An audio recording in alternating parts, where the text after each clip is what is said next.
I'm Real Genetic Demon, and this is What's on the Tape, Season 15, Volume 7. And we're still working through these, I think they're called professional programs. We're on number 9 now, which, to be fair, I've skipped around a little bit, so they haven't all been sort of in order, but I might go with one of the older ones for next week's episode because there's tons of stuff on them, and they should be quick loaders. Anyway, so this one, it says it's got 4D time gate on it, which is the manual, the time gate, and then, to be fair, the reason I chose this, it's got Hungry Horace on it. I played the Commodore 64 version recently, and I kind of fancied going back to my roots, the original, the game that I first got with my Spectrum. Let me just find the original on my shelf. I've got it right here.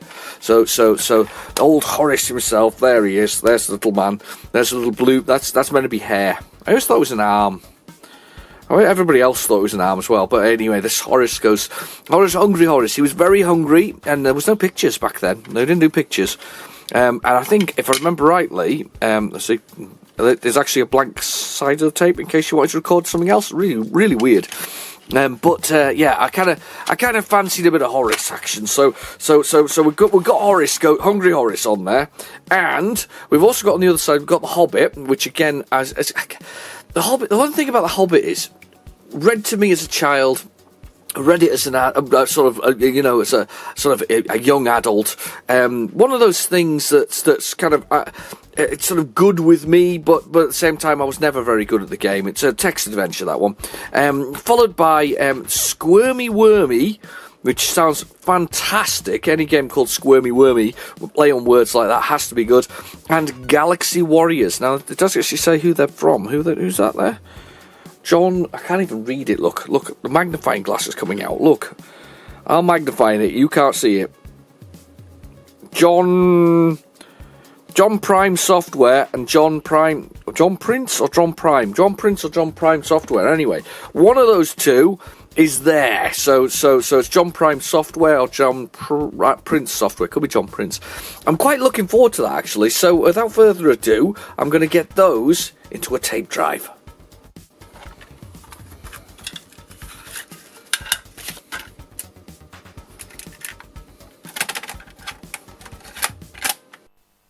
Right, the tape is in the drive, so we're ready to go. So we'll get out our favourite, we'll get out our basic.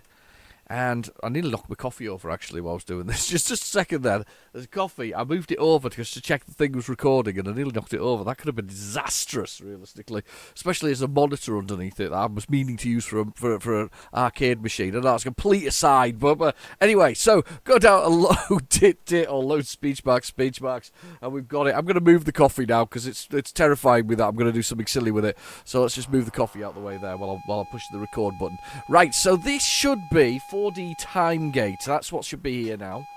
No, that's the manual for it, but that's actually what it said it was. Hang on. Got a drink from that coffee while we're at it. Right, so we have to do load code for this one because it's a code one. So let me do load code, enter, and push the button, and we'll do the thing. Now, one thing about Timegate, 1982 this originally came out. Actually, it had 5 re-releases.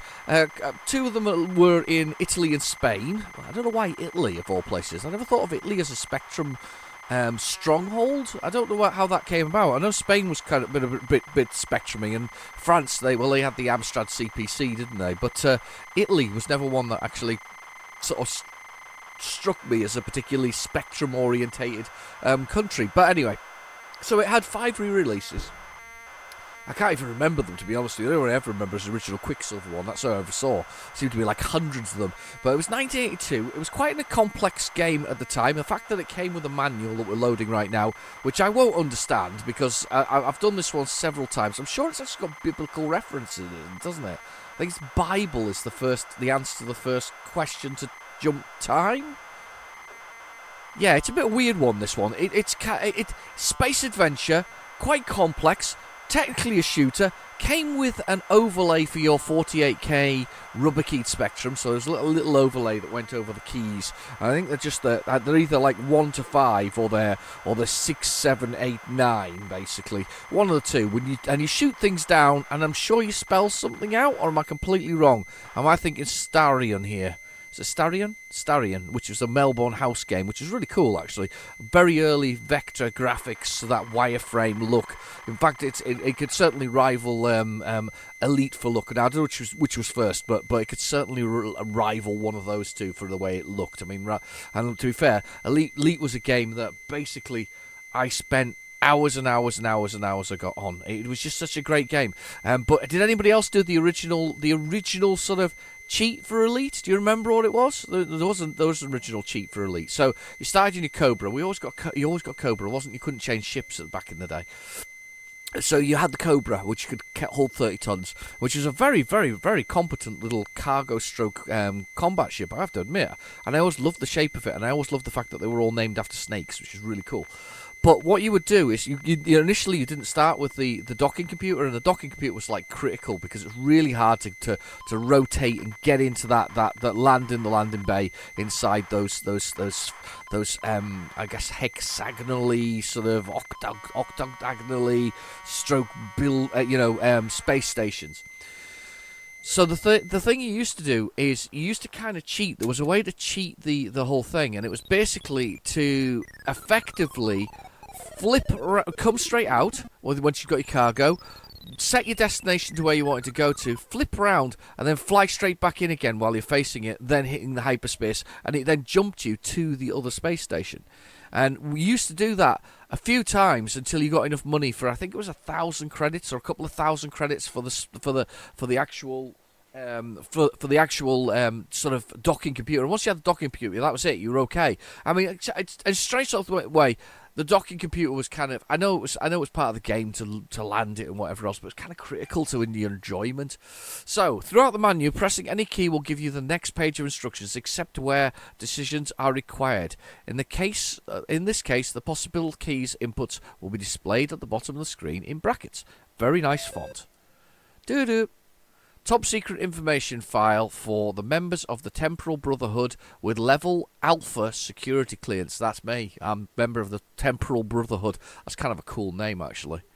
Funnily enough, I picked up a comic recently from one of my favourite comic book writers, and it was called Temporal Criminal. I quite like that.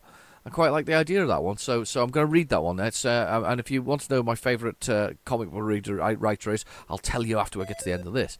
Anyway. In the beginning, man was bound to one small ball of rock called Earth. Then came the dawn of the first millennium of technologists and civilizations spread throughout the galaxy, stepping from star to star. Thus the empire was formed, and the cosmos was at peace for 2 millennia.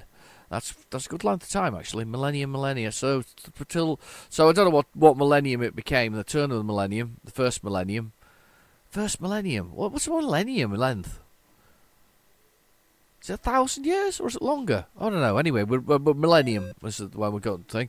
Then came then it came a falling apart of the empire in the third millennium, and much knowledge was lost. Towards the end of the third millennium, the swarm, a race of vicious insect. Swarm. A kind of swarm, but swarm. Swarm. I don't know. It should be a W, shouldn't it? Swarm, I'm going to go with. Of vicious insect reptiles. Why are they insect reptiles? That doesn't even make sense. Appeared at the edge of the galaxy and declared war on mankind.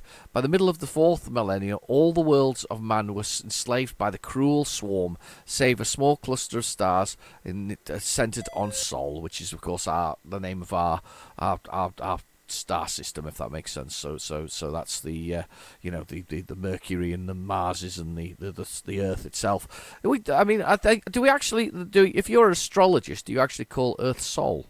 Because that would make sense. Because Sol's the sun, isn't it? And with Sol, I don't know. On the aging Earth, a small group of people, the Temporal Brotherhood, plan to overthrow the swarm.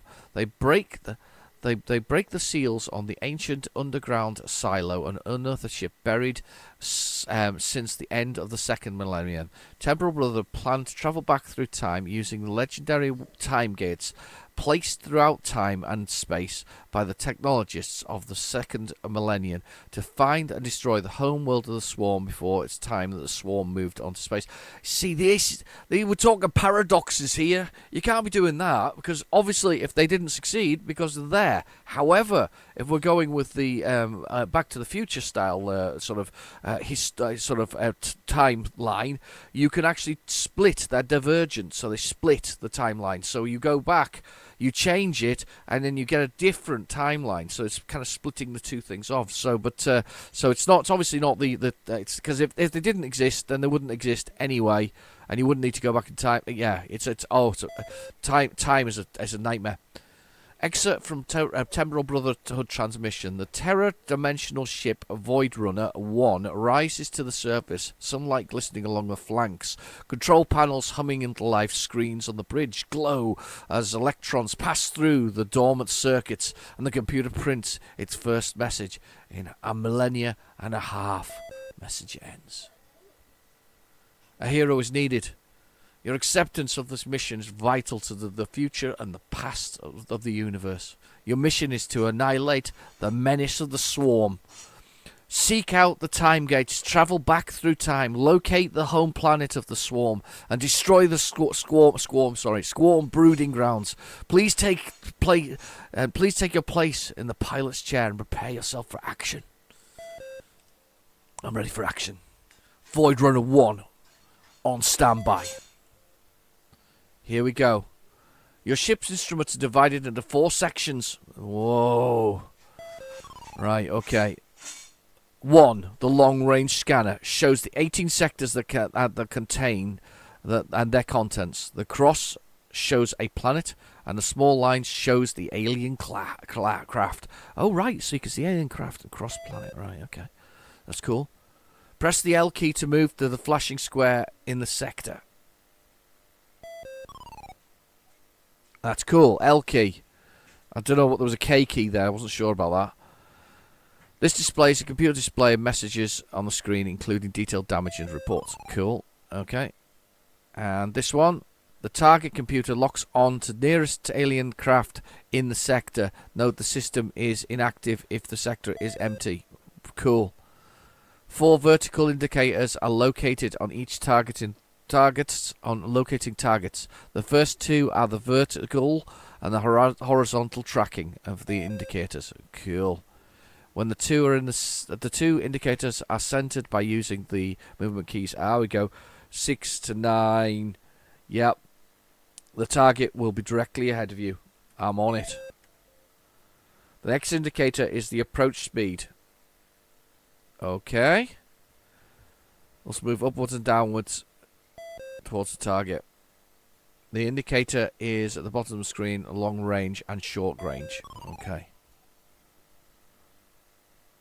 Also on the indicator are the status indicators, one for each ship system, and the status for each system is shown by the colours of the squares for that system. Right. All systems start at green.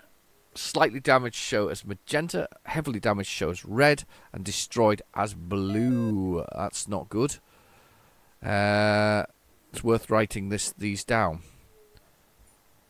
Shields, weapons, target and computer, scanner, jump drive, engines. Right.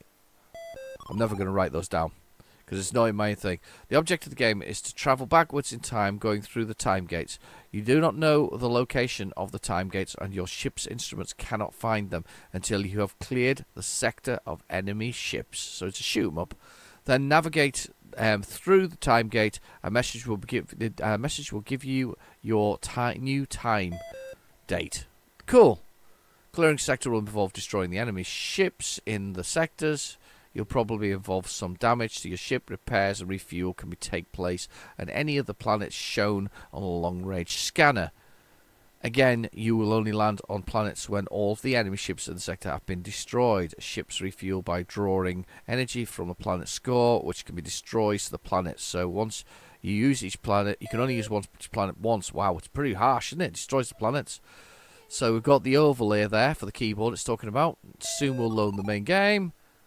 Adjust your TV so that it looks the best. 1, select the skill. So there's 1. Press L to find some enemy ships on the scanner. J to jump. Use the up, down, left, and right to do that. So J to jump to that sector. L to find some enemy ships. That's cool. So L and J is the big ones here. And when the enemy appears, you need to shoot with your laser. Cool. I'm all over it. Long range scanner, engage, jump, drive, L, P to land on the planet, and that's it. Actually, it's not as bad as I thought it was. Actually, it's not that bad. Warp speed, 1 to whatever else is. Cool. No stick. No, I don't want to see instructions again. Right, press load on the tape. Here we go. We're finally loading time. Do you know something? That was a long sort of discussion about time gate. I don't think I've actually spent that much time on time gate before. So L for long range, J to jump. Those are the keys there. Warp speed 1 to 5. And what was the one? P for planet. That's pretty simple. I can live with that. I can do that. Definitely do that. It's one of these games that I kind of feel like I should give it a better try. It's popped up occasionally on What's on the Tape. It's quite frequently popped up on What's on the Tape.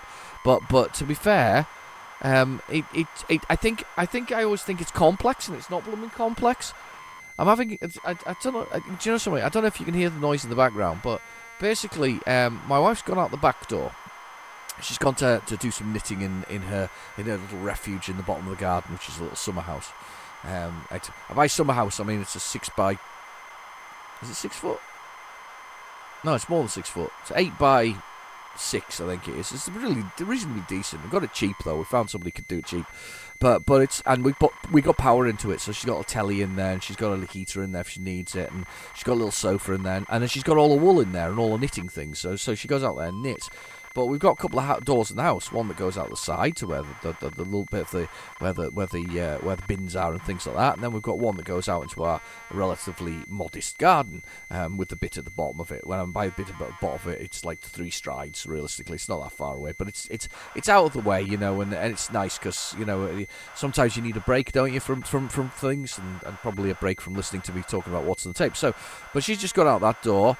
And in the process, the dogs have followed her, but they need to come in the other door because they believe, and I'm absolutely convinced of this at this point. I've got 2 dogs, one Yorkshire Terrier and one a Chalky, which is a Chihuahua mixed with a Yorkshire Terrier, and they honestly believe that if they go out of the back door behind me, which is through my room and out the back of the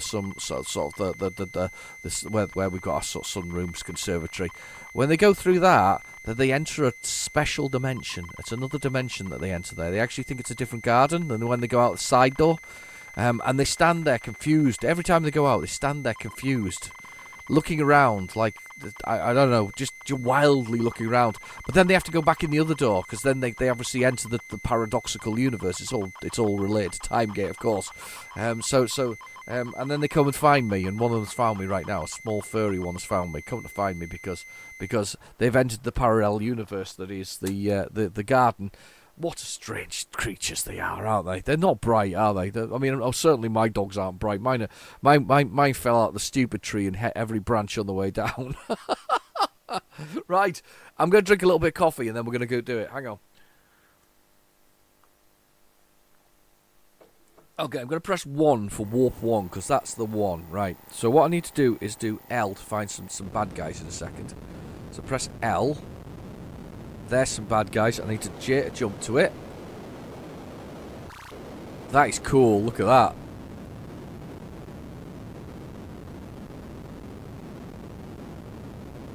I'm trying to find these things. I'm looking. Ah, there we go.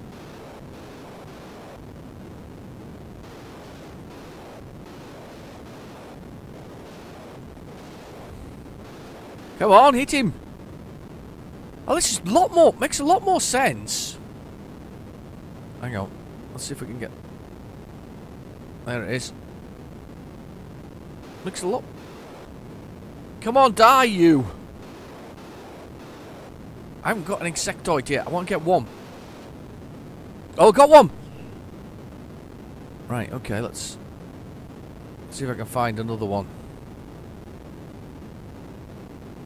Try to find the... I think I've got one here.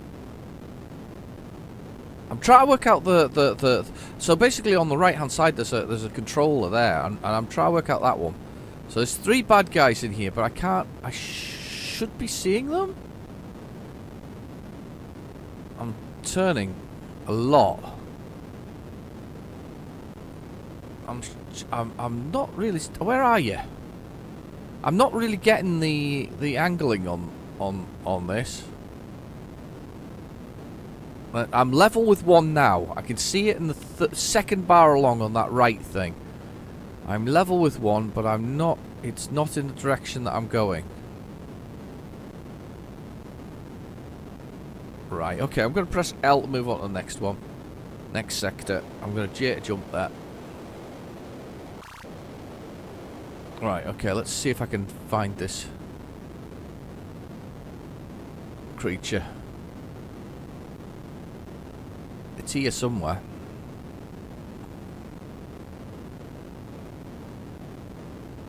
Right, I managed to get the up and down right. I've got the up and down right, so I can. I'm on the same level as it. I think.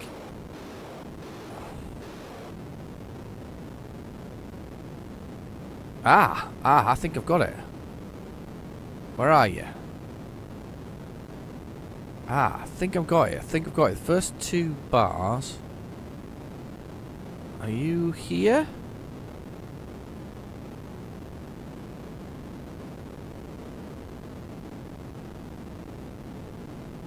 Right, hang on.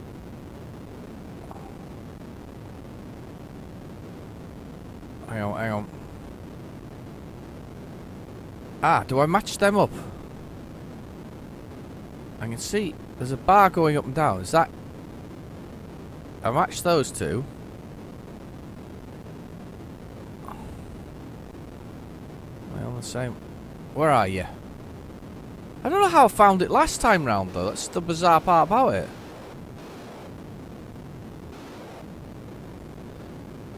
Thing is, awful lot of effort in this game.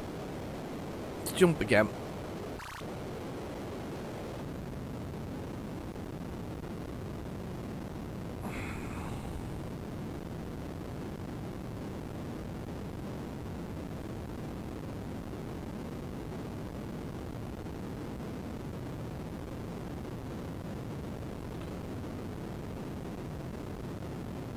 I don't know what I'm doing here. I'm looking at the targeting thing. I'm missing something with the targeting computer. I think I just got lucky last time round. Let's go. Let's jump to the next sector there.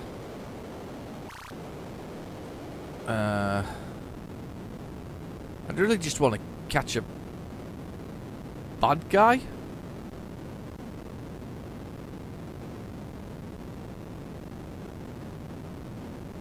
Come on, give me a bad guy to catch.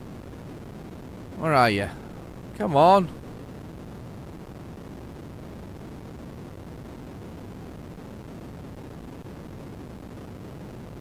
I forgot to tell you my favourite comic book. Whoa, whoa.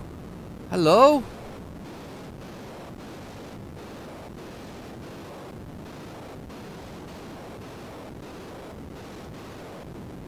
Can I get him?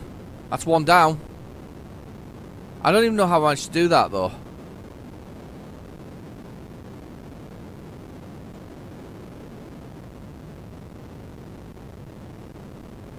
Warp speed. Was going too fast.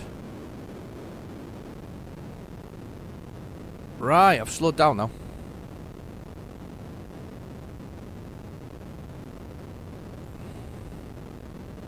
Don't know what that means in the general gist of it. That's me doing the speed thing as well.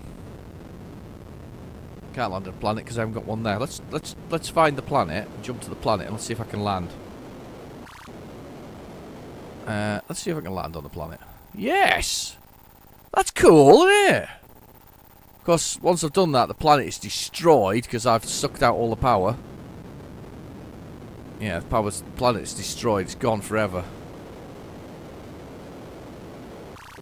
So there's all kinds of things going on here. There's speed involved and all kinds of bits and pieces. I still haven't forgotten about my comic book writer. My favourite comic book writer is a gentleman called Garth Innes, and he is responsible for, and you've probably seen it if you've seen Prime for for the boys. He's responsible for the boys, the Preacher, a number of other ones. Preacher is my number one comic book. It still is. I haven't found anything that's beaten that in my mind for sort of being a number one comic book. It's just a grotesquely brilliant buddy story, and it's nothing like, unfortunately, there's elements of it in the TV series, but they couldn't do it on TV. It's just such a different kind of comic. You couldn't have done it. There was parts of it you couldn't do. It's like 10 books long. It is fantastic. It makes the hairs on the back of my neck stand up because it's a very good read. It's a very, very, very it can be at points very difficult story. At the same time, it's kind of a really, really, really, really powerful story. And The Boys is just insane in the comic book. The comic book just is nothing in comparison. The TV series nothing in comparison to the madness of the original comic book. The comic book is just insane. And he's written some really good ones along the way. A lot of people, I did have somebody who was talking about this, and they said that, I said that this is one of my favourite writers, and they were, it's all macho and sort of gung-ho and blah, blah, blah, blah, blah. It's sort of a lad's lad, if you want to call it that kind of thing, the sort of, that kind of writer.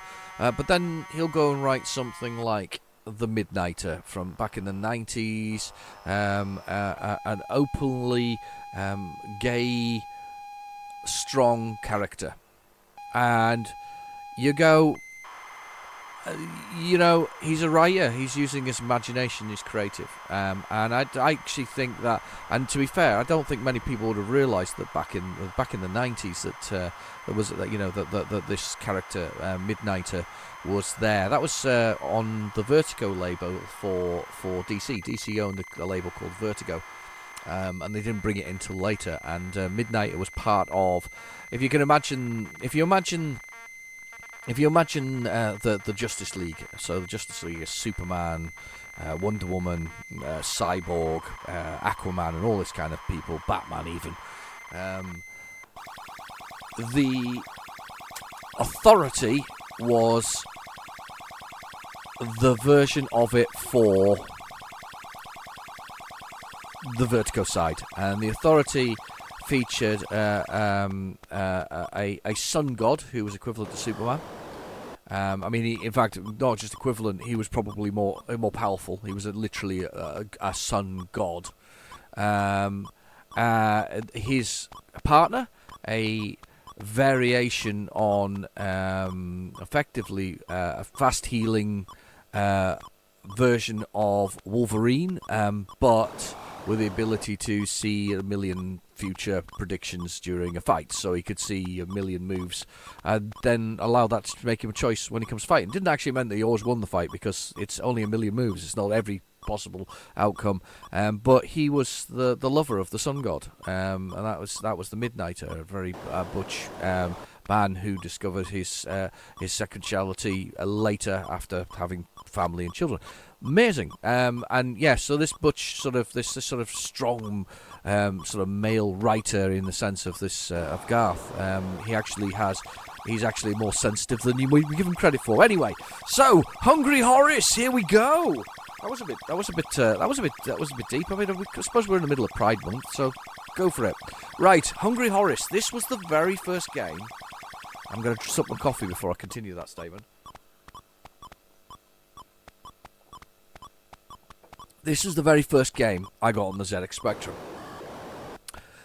It was a choice between this and Vision's Sheer Panic. Now, Sheer Panic has a much better looking cover, but I think I was swayed, and I don't think it was by necessarily the shop person, but I think I was swayed by the fact that it had Sinclair written on top of it, whereas Sheer Panic was like somebody else's, and there was also other Sinclair games out and Sinclair things at the time, and I think even before I owned a Spectrum, I already had that brand loyalty in my head. I think that's the thing. It was that was the general gist of it. But this was the game. This is the game that I got. This after the Horizons tape. This is the first game I actually bought, and it's a Pac-Man style clone.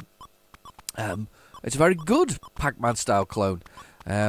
Oh, I think it is anyway. Where you get to eat the park keepers, and the park keepers occasionally drop the food. And you're in the park, and of course, Horace is here, and he's in the park. And if you were Horace, and I know if you were Horace, you'd want to spend your afternoon gobbling down the flowers in the park. And the one thing I do like about this game is you can quit out of it to next level at any time you like. Now this is the worst level in history. Quite literally, you have to convince the park keepers to come in here and chase you round, and you've got to get them all to do it within a time frame. Oh, you so and so. Oh God. You've got to get them to come in here, chase you round, and go around the other side. Now, the Commodore 64 version, the lucky buggers, got a level editor. I mean, that's so unfair, if you ask me. It is. It's literally the worst thing ever. They could have not done that. But anyway, so now he chases me up here. Hopefully, I get away in time. And we eat his lunch, by the way. They drop strawberries and cherries. Those are their lunch. And then we can get up here. And I managed to get past it. And it wasn't so bad as the Commodore 64 version. I'm going to wait for them to come, and I'm going to eat them. Or scare them away, I think, by ringing the fire bell, thus terrifying them with the possibility of their fire going off in the park, while Horace continues to eat the foliage. He's a naughty boy. He does look a bit. He does like a. Oh, this passes to get in the park as well. The kid passes off you to get in the park. Oh, sugar. So yeah, he eats the foliage. And we're gonna sugar. I basically only has 4 levels. It repeats round after that level. So, but yeah, it's a high score game. Nothing wrong with a bit of high score games.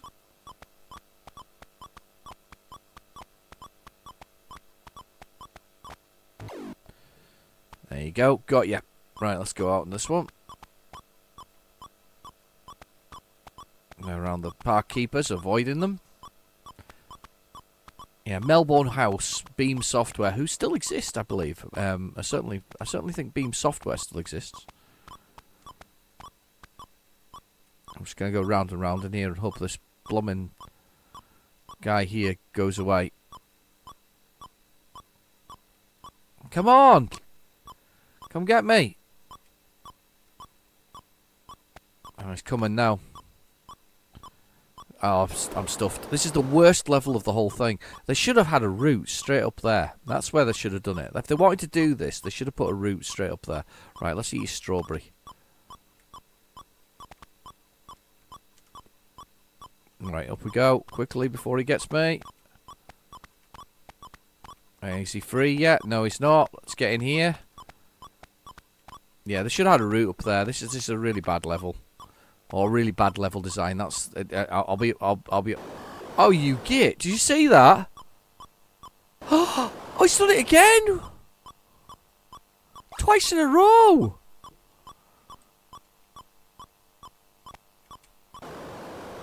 Oh my God! I'm getting cheated here. Proper cheated on that one. Gone from time gate and proper cheating, and there's a bridge over that one. It's like that. He's iconic, this little fella on the Spectrum.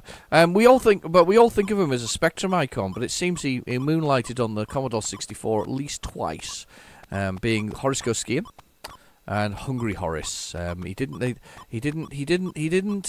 play with the spiders on with the Commodore 64 though. I believe the spiders on the Commodore 64 are not only brown but very dangerous. So he didn't do that. He was feared for his life.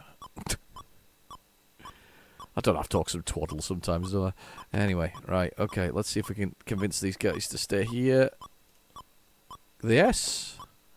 You know, it's a slowdown, by the way, when there's 2 of them in the level. There is significant slowdown at this point. Significant slowdown. I'm going. Right, you stay there. Oh, there's 3 of the keepers. Park keepers, that is. It's park life. All the people.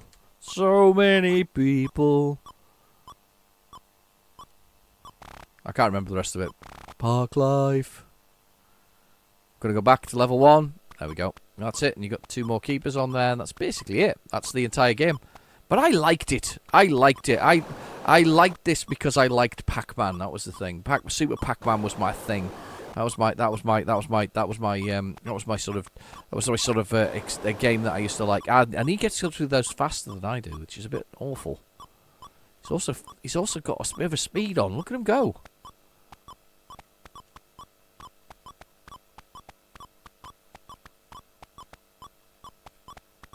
I'm going to eat his flowers then. That's your flowers, Et.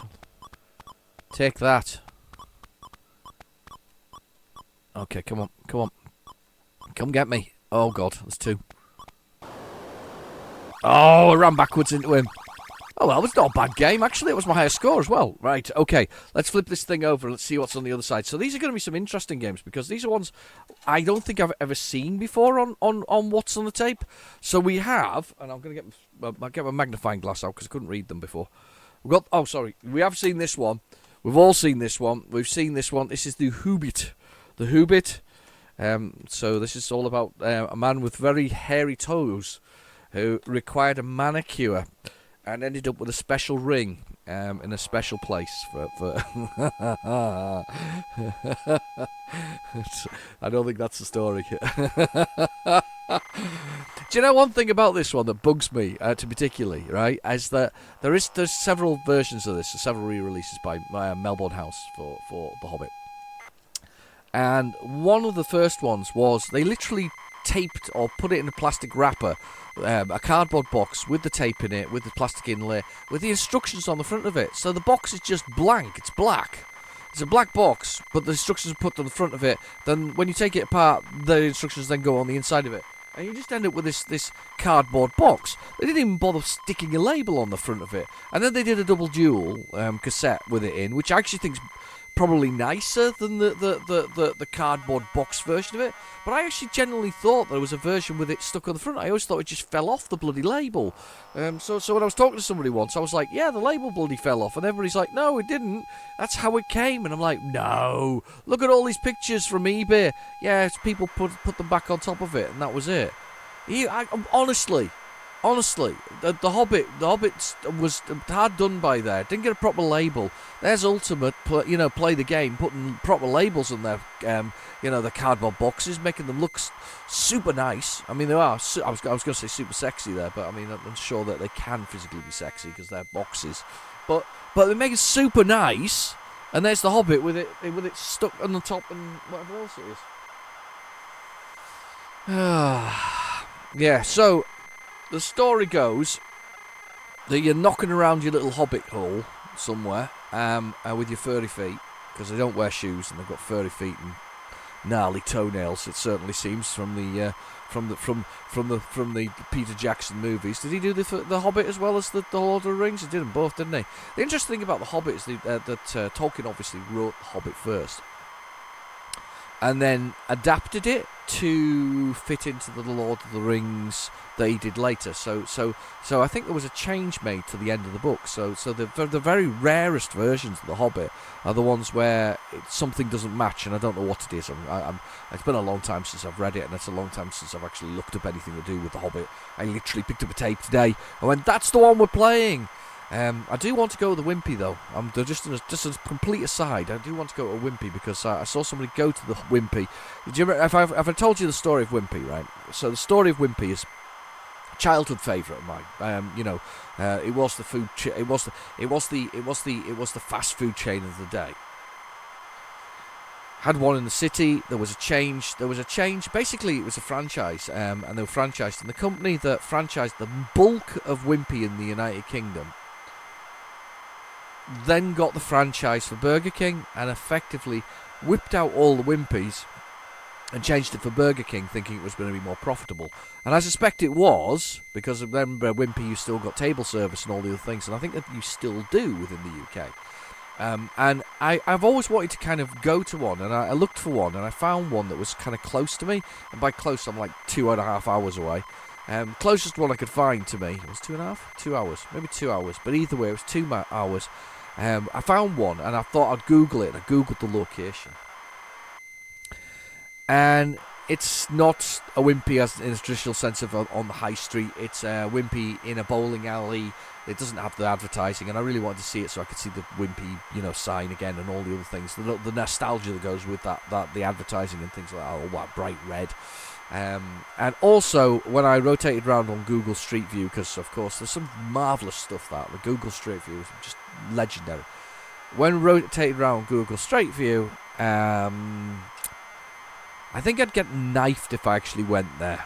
So yeah, I do think that the location was just all the buildings around it, around this bowling alley, were boarded up. I mean, but not even boarded up in a nice way. Boarded up, and everything was smashed round about. And I thought, you know what? I don't think I want to go all the way up to this particular site. And I will not embarrass it on the video, but I don't really want to go all the way up to this site.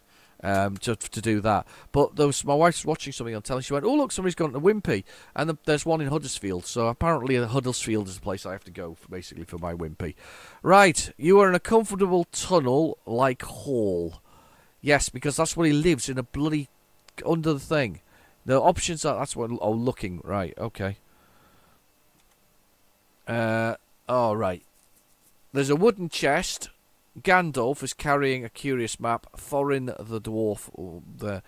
Gandalf gives you the map. Read map. He's absolutely useless as Gandalf. Hang on, delete. Read map. Oh, I can't spell. Oh.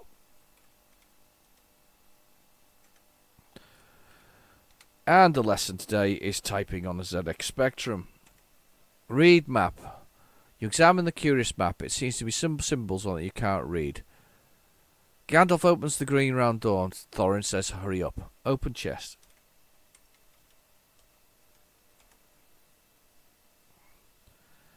Examine chest.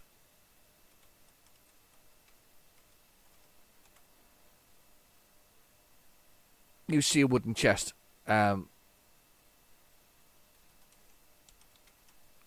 God. Look in chest. Look chest. Oh, I don't know what can I see here. I've opened the chest. Get all. What did I get?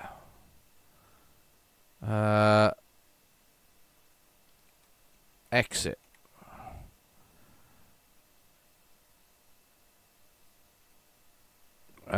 Go through green door. Alright, that did work. Go through the green. You are in a gloomy, empty land with dreary hills and lead. So why the hell would I bother living there? You could live anywhere in this. That's the one. Right, let's go north then. North. Oh, nothing. North. Oh, here we go. You're in the trolls clearing. Poop on trolls. Thing. There's a hideous troll carrying a large key and a vicious troll. Thorin enters. The hideous troll says, blimey, look at this. Can you cook 'em? Vicious troll says, yeah, you can try, but I wouldn't make more than a mouthful. Punch troll in meat and 2 veg. I don't know how to punch him. Right, okay. Bite troll in the family jewels. I've got it now. I've got it now. Head, butt. Butt? Is it 2 T's in butt? Butt? No, I think that's the one. Head, butt, troll. What? Kiss troll. Make friends and influence people. No, I can't kiss troll. I can't kiss a troll. Who can't? Why wouldn't you be able to kiss a troll? Huh? Can he cook him? Get him pot. Save time. Oh, I don't know. Wait. The odious troll eats you. His foul gluttony has killed you. You managed to master this, but you are dead. Right, okay.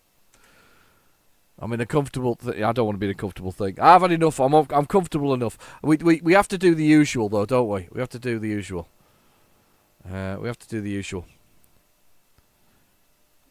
Kill Gandalf. You attack Gandalf, but your efforts are wasted. His defenses are just... Gandalf attacks you, and with one placed blow, Gandalf cleaves your skull. What the hell? He just cleaves your skull. He just removes the whole thing. Alright, I'm quitting. Quit. I don't know. I don't want to... Don't stop drawing pictures. What a game. Thing is, I quite like text adventures, or I used to quite like text adventures back in the day. I did. I used to. Oh God, I used to quite like them. I mean, in fact, I'm on a bit of a mission to find the double play adventures at the moment. I've got quite a few of them. I think there's only about 12 of them. But I really wanted the hexagonal museum, which was lovely Ben, right Ben. Ben sorted me out with. That was a long trip. It went from the UK to the United States and then back again with Ben's friend who bought it off eBay in the United States and then brought it back with him to see Ben, and then Ben sent it to me. That thing's probably the most well-travelled tape in the world, possibly. Anyway, let's do Load It Dip. What have we got on here now? So this is the weird. These are these other things that are on here. Let's have a little look. Let's have a little read. Dude, Squirmy. Ah, it's Squirmy Wormy. I love the name of that. Squirmy Wormy. There's many load screens today, to be honest with you. Not many load screens. Squirmy Wormy. What a great name for it. Squirmy Wormy. I think it's Prince Soft. I'm pretty convinced now it's by John Prince Software, sorry. John Prince Software, Squirmy Wormy, and Galaxy Warriors. These probably do you know what? These are probably really uncommon. Because I don't think I've ever seen a John Prince Software before. I've not really looked it up. I'm sure that if we did a little look up on Spectrum Computing or World of Spectrum, you probably ought to find it. But it's not one that I'm aware of, if that makes sense. It's not one I've come across. I find it interesting though. Don't you find it really weird that when they were designing these games, they went with there was keys marked out for cursor keys. So 5, 6, 7, 8 were marked out as up, down, left, right, and whatever else it is. This looks good. It is John Prince. Marked out for that, and people would still make games like that. Oh, it's Centipede. Wonder what the keys are though. We've got a key. Oh God, what's the keys? John Prince, what are the keys?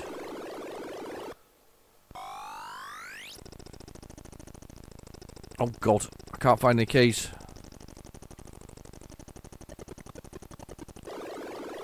I can't find anything to move anything with. Game over. I know it's game over, but what's the keys? Squirmy Wormy. It's not really Squirmy Wormy. It's. Oh, what are the keys?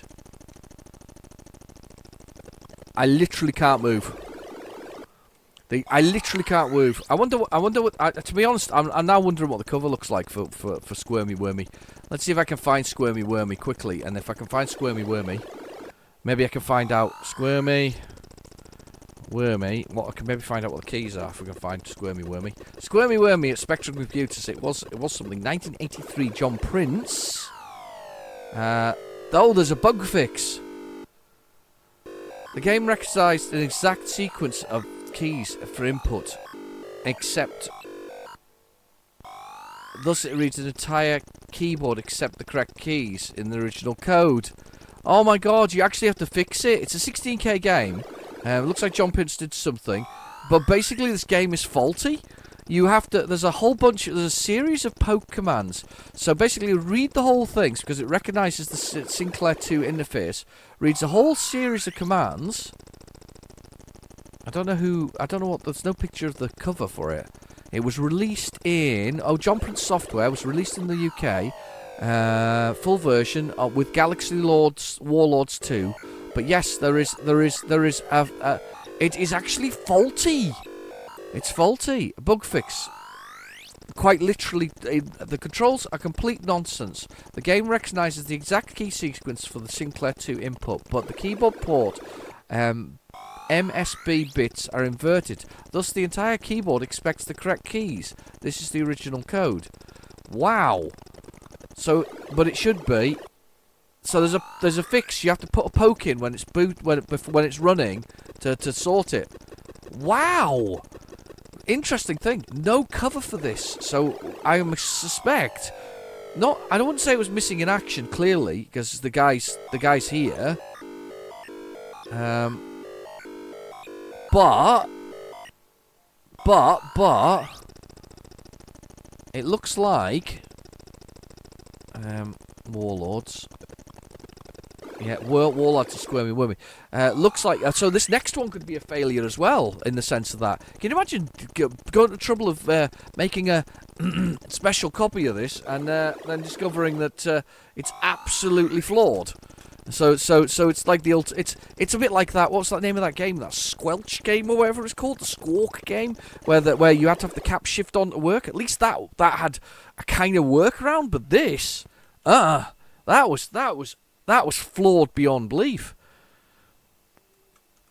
I wonder if it actually played well once you actually got into it. It makes me wonder, doesn't it? Makes you wonder if it did actually play well. I haven't had many load screens today, to be honest with you. Not many at all.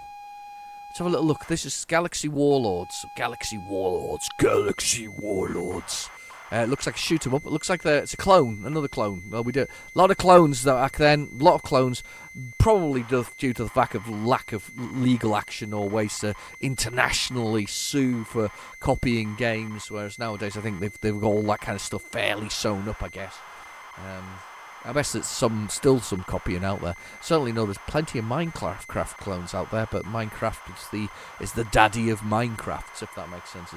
It's the beast that nobody will ever really stop being anything other than Minecraft, if that makes sense. So, yeah, clever stuff, but true.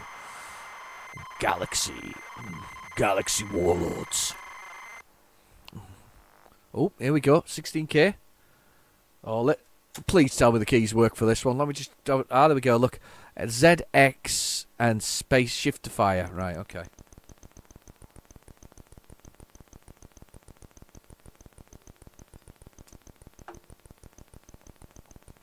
ZX shiftifier.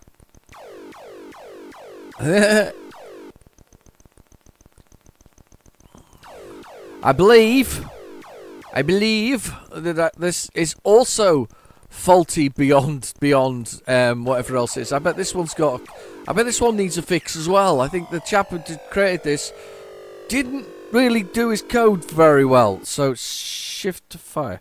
ZX, wasn't it? ZX. John Prince. Nothing works. Nothing inputs when you're doing it. So it just starts the game itself. Yep. Dear me, John. This is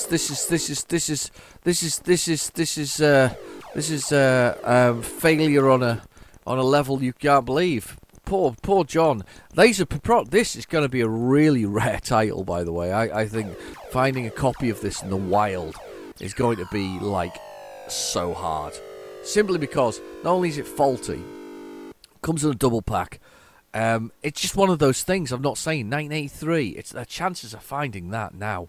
are just just so tough. 40 plus years later, with its. Oh, hang on! I managed to make it move there. I don't know what I managed to do, but I managed to make it move just once. I think I just got lucky. Yeah, it's not going to work. It's never going to work. It's so weird. Such faulty games. Anyway, with that, with Galaxy Warlords, I'll say goodbye. I've been your host, Real Genetic Demon. Thank you for watching. Please feel free to like and subscribe. We all say it, but it actually does help, because some people do actually like and subscribe when you say it. And share it a bit if you like. Anyway, I'll see you later. Bye-bye now.